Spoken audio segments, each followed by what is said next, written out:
ये हमारा sample receiving section है। यहाँ पर सैंपल डाक द्वारा या बाई हैंड रिसीव किए जाते हैं। उसके बाद ड्रग के सैंपल और फूड के सैंपल यहाँ पर अलग किए जाते हैं।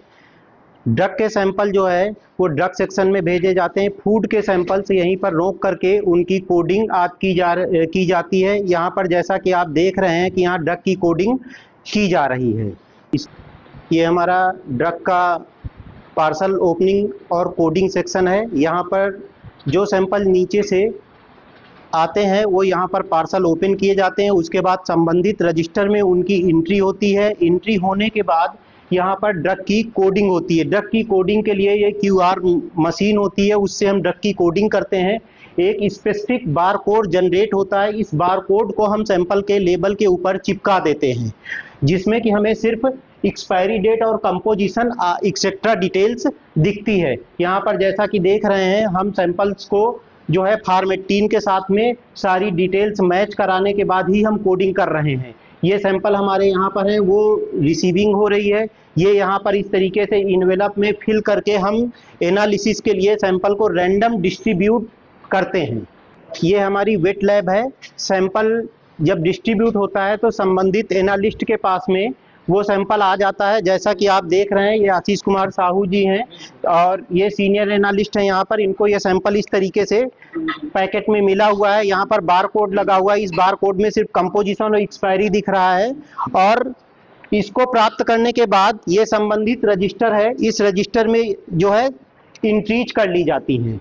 एंट्री करने के बाद वेट लैब में फिर क्या होता है कि हम ये लोग सैंपल ओपन करते हैं और उसकी डिटेल्स के कंपोजिशन के आधार पर मोनोग्राफ देखते हैं कि उसमें हमारे मेथड अवेलेबल है या मेथड अवेलेबल नहीं है, तो हम कंपनी आदि से मेथड कॉल करते हैं और सारी फैसिलिटीज देखते हैं। उसके बाद इस वेट लैब में सैंपल को हमें प्रिपेयर करना होता है और हम सैंपल यहाँ पर जैसा कि देख रहे हैं इस तरीके से डिफरेंट तरीके की हमारी एनालिसिस के लिए सैंपल प्रिपेयर किए गए हैं। और ये ब्रजेश कुमार जी हैं सीनियर एनालिस्ट, जो कि हमारे सैंपल देखिए ये निकाल रहे हैं। ये हमें सैंपल मिला हुआ है और इसकी जो है वो एनालिसिस के लिए तैयार कर रहे हैं। 10 टैबलेट ले रहे हैं, इसका इंडिविजुअल वेट लेंगे और इसका हम कंबाइंड वेट लेके एवरेज वेट निकालेंगे।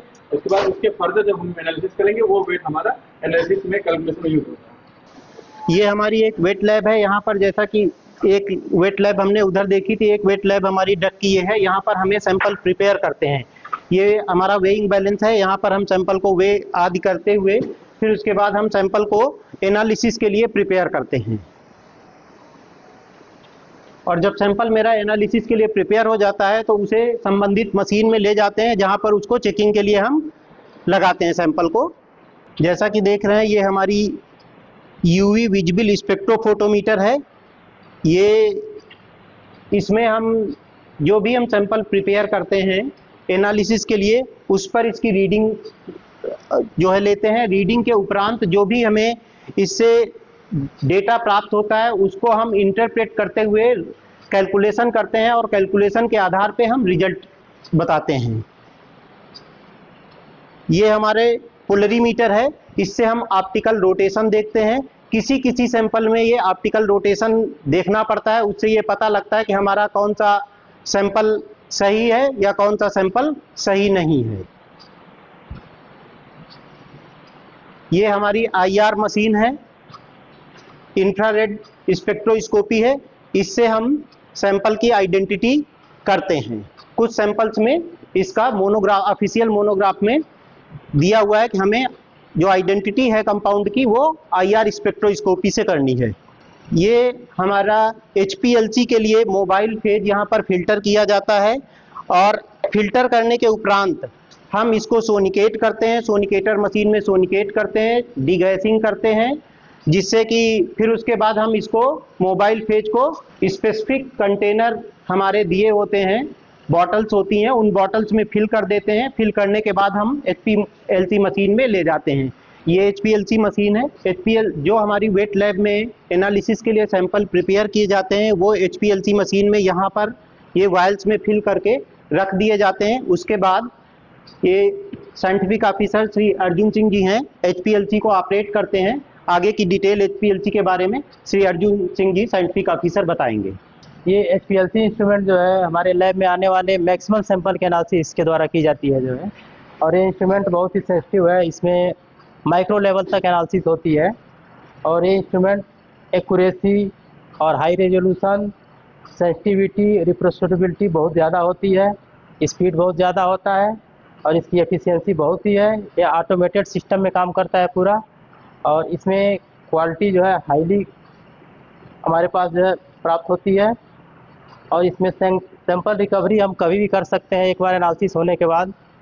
और सबसे खास बात, इसमें डाटा स्टोरेज बहुत ज़्यादा होता है।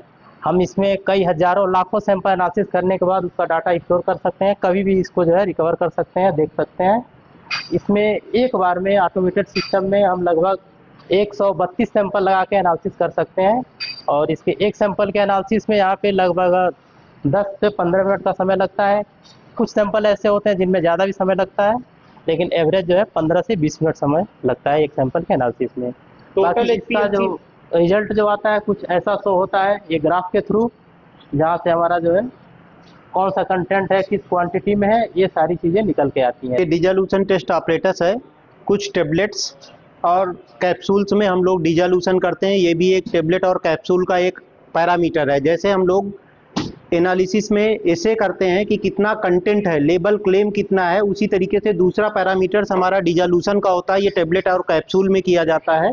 तो उसके लिए हम ये डिसोल्यूशन टेस्ट ऑपरेटस में सैंपल टेबलेट या कैप्सूल को इंसर्ट करते हैं, फिर रिक्वायर्ड मोनोग्राफ के अकॉर्डिंग यहाँ पर इंट्रीज करते हैं, और उसके बाद हमारा ये ऑटो सैंपलर है। इसमें स्पेसिफिक टाइम पीरियड के बाद हमारा सैंपल आ जाता है। फिर हम उसको एनालिसिस के लिए HPLC इंस्ट्रूमेंट या UV इंस्ट्रूमेंट में ले करके जाते हैं, और हम देखते हैं कि हमारे रिजल्ट्स क्या आ रहे हैं। उसके आधार पर हमें रिजल्ट कैलकुलेट करते हैं। ये एक वेट लैब है। ये तीसरी वेट लैब है हमारी ड्रग सेक्शन की। यहाँ पर भी सैंपल को हम प्रिपेयर करते हैं। सैंपल प्रिपेयर करने के बाद एनालिसिस के लिए प्रिपेयर करते हैं, और उसके बाद हम जो भी instrument as per monograph required होता है उसके अकॉर्डिंग हम सैंपल को प्रिपेयर करने के बाद उस पर्टिकुलर जो हमारा इंस्ट्रूमेंट है उसमें जाकर के हम रिजल्ट देखते हैं। तो लगभग एक सैंपल करने के लिए अगर HPLC पे हम वर्क कर रहे हैं तो लगभग हमारा मोबाइल फेज प्रिपरेशन में, सैंपल प्रिपरेशन में, डाइल्यूएंट प्रिपरेशन में कम से कम 4 से 5 घंटे का समय लगता है। ये एक पैरामीटर के लिए होता है। इसी तरीके से अगर डिसोल्यूशन हम करते हैं तो उसमें भी हमें कम से कम 4 से 5 घंटे का समय लग जाता है।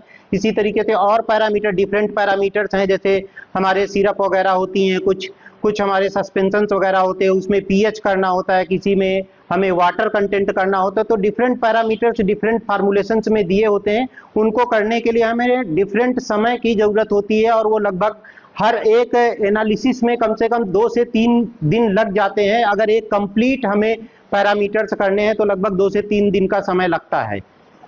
और जब हमारे सैंपल एनालिसिस हो जाती है उसके बाद हम रॉ डेटा के आधार पर जो हमारा डेटा प्राप्त होता है हमारी मशीनों से, उसके बाद हम उसके आधार पर कैलकुलेशन करते हैं, संबंधित रजिस्टर में उसकी एंट्री करते हैं, लॉग बुक में एंट्री करते हैं, और फिर उसके बाद हमें गवर्नमेंट एनालिस्ट क्या करता है, जो हमारा ड्रग एंड कॉस्मेटिक एक्ट है उसके अकॉर्डिंग जो हमारे प्रारूप दिए हुए हैं रिजल्ट के लिए फार्म है, जैसे हमारे अगर कॉस्मेटिक है तो हमारे कास्ट के फार्म है, फार्म अगर ड्रग है तो हमारी ड्रग के फार्म प्रॉपर फार्म है, उसके अकॉर्डिंगली हम संबंधित उसमें एंट्री करते हुए फिर उसमें गवर्नमेंट एनालिस्ट उसको सर्टिफाई करता है। सर्टिफाई करने के बाद उसको संबंधित जो हमारे अधिकारी हैं उसको डिस्पैच सेक्शन के लिए दे देता है, और डिस्पैच सेक्शन में देने के बाद वो संबंधित जिले को वो रिपोर्ट हमारी प्रेषित कर दी जाती है।